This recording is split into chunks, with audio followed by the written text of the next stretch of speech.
Hello and welcome back to my channel. This is just a quick tutorial on how to save registrations and how to save songs. Okay, we're just going to show you how to save a registration. First, hit the memory button.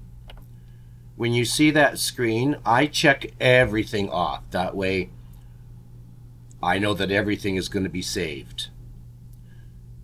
Okay, hit exit. Now we're going to save the registration to number 1. Press and hold the memory button.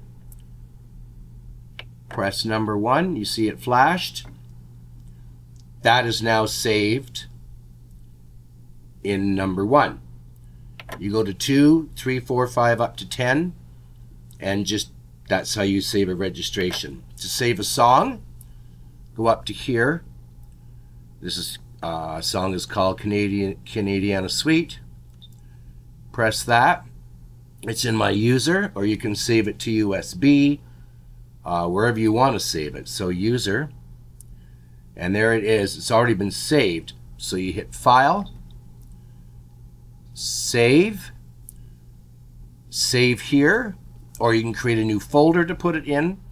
But we're going to go Save here. Now it says Canadiana Suite. You go OK. It said it's already exists. So because I made a change, or if you make any changes, or even if you don't, I still do it this way. Overwrite, yes. Now hit exit, and your song is now saved.